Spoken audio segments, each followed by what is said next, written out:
Bonjour, je suis Stéphane Joanneau, je suis directeur de projet logiciel et j'ai envie de vous parler aujourd'hui de ce qu'on appelle le SIRH. SIRH est composé de SI d'un côté et RH de l'autre. D'abord les RH, qu'est-ce que c'est que les RH? Ce sont les ressources humaines, c'est ce qui correspond à la gestion du personnel dans une entreprise. Donc, et le SI de l'autre côté, le SI c'est le système d'information. Qu'est-ce que c'est qu'un système d'information dans une entreprise? Au niveau informatique, vous avez ce qu'on appelle des bases de données d'un côté et des programmes de l'autre, ou des logiciels, des applications. Le SI, c'est tout simplement le regroupement de toutes les bases de données et des programmes d'une entreprise. Ça forme un tout qu'on appelle le système d'information. Le SIRH, c'est tout simplement la partie du système d'information qui est dédiée aux ressources humaines. C'est un ensemble de logiciels. Parce que vous allez voir que dans le SIRH, il y a plusieurs types de logiciels qui sont là pour faciliter, améliorer la gestion de toutes les tâches administratives qui incombent aux salariés. Alors je vais tout simplement évoquer ça sous forme d'exemple. Je vais prendre par exemple les demandes de congés. Les demandes de congés, c'est tout simplement un salarié qui veut prendre des vacances. Et qui va faire une demande avec une date de début, une date de fin des congés. Le type de congé, est-ce que c'est des congés payés, est-ce que c'est des congés de type RTT, etc. Des congés paternité, maternité. À partir de ces congés, il va y avoir une durée, un nombre de jours calendaire, nombre de jours ouvrés, nombre de jours payés, non payés, qui vont être calculés en fonction de ça.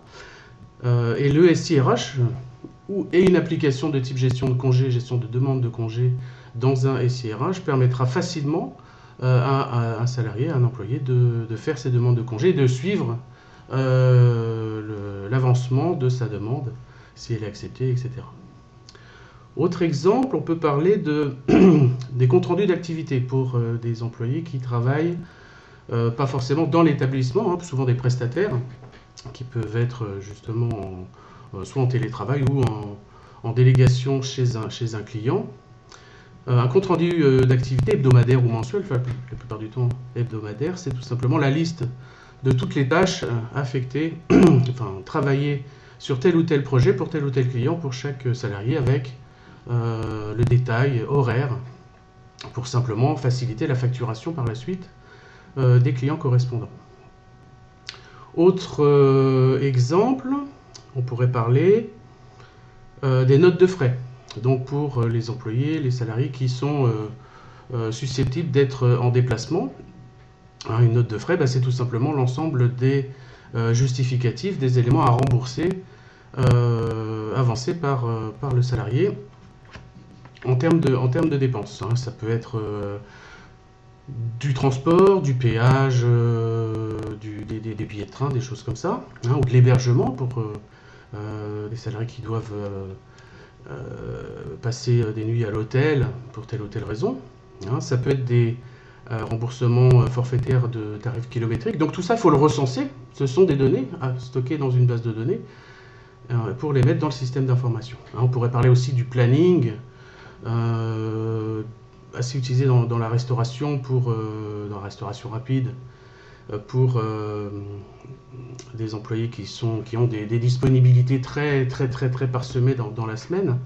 Tout ça, ça doit se gérer, on va dire, dans un système d'information. Si on n'a pas de SIRH, souvent des sociétés qui ne s'équipent pas de ces choses-là font ça soit manuellement, soit sous forme de fichiers Excel. Attention, Excel, c'est tout simplement une grosse calculatrice avec des cases. C'est pas du tout un logiciel fait pour gérer des bases de données. Donc c'est problématique parce que pour l'ARH, gérer l'ensemble des notes de frais mensuelles pour chacun des employés, les stocker, les archiver, les sauvegarder, tout ça, c'est un enfer quand on n'est pas aidé par ça. Un SIRH, alors la plupart du temps maintenant les SIRH sont en ligne, c'est-à-dire que ce sont des systèmes sur lesquels on va sur Internet tout simplement se connecter avec un identifiant et un mot de passe sécurisé pour effectuer sa saisie, gérer le suivi, ça peut être le suivi de tout ce que j'ai évoqué tout à l'heure à ce niveau-là. Donc Un SIRH, c'est facile à mettre en œuvre. C'est facile à mettre en œuvre puisqu'il suffit maintenant d'avoir simplement un serveur, on va dire, dédié. Hein, il y en a en marque blanche, voilà, c'est-à-dire que on paye un abonnement, hein, la société paye juste un abonnement pour avoir accès à ce système d'information customisé, hein, module par module. Donc ça, c'est le gros avantage aussi d'avoir des solutions de type adaptable, hein, c'est-à-dire qu'on peut configurer, tuner, paramétrer de manière extrêmement précise le paramétrage de la vie de l'entreprise. Est-ce que l'entreprise travaille les week-ends?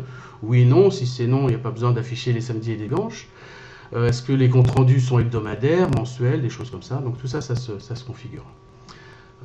Souvent, les SIRH sont connectés à ce qu'on appelle un ERP. Alors l'ERP, c'est le gros logiciel de l'entreprise, hein, que seules effectivement les personnes habilitées, hein, les comptables et les directions financières ont accès, hein, pour gérer la facturation, CRM, donc les relations clients, la paye, hein, éventuellement.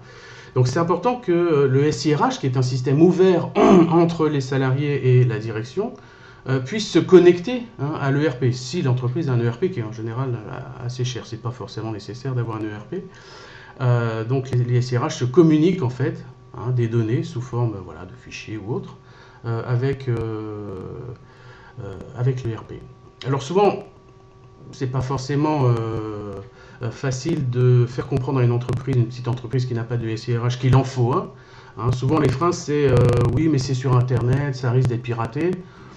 Le nombre d'applications qui sont sur internet, donc moi je développe des applications sur internet depuis plus de 20 ans. Si ça explosait à chaque fois, ce serait connu. Hein. Et c'est un peu l'avenir, ce qu'on appelle le cloud, hein, c'est-à-dire que les données sont gérées sur internet sans qu'on sache exactement où, mais ça c'est pas le problème finalement de l'entreprise, hein, c'est plus de l'infrastructure informatique. Voilà, donc ce que j'avais à dire sur le SIRH, c'est ça, c'est que ça facilite énormément la saisie, ça marche 24 heures sur 24, hein, les employés peuvent saisir leurs notes de frais la nuit, le dimanche si ça leur chante. C'est un système qui est toujours ouvert, toujours disponible. Voilà, donc moi ce que je vous conseille pour l'étape de la réussite d'un projet SIRH, c'est de définir vos besoins. Hein. Est-ce qu'on a besoin de gérer les notes de frais? Est-ce qu'on a besoin de gérer les demandes de congés? Est-ce qu'on a besoin de gérer les plannings, etc., etc., pour avoir tout simplement une solution, on va dire, configurée, adaptable aux besoins de l'entreprise. Merci.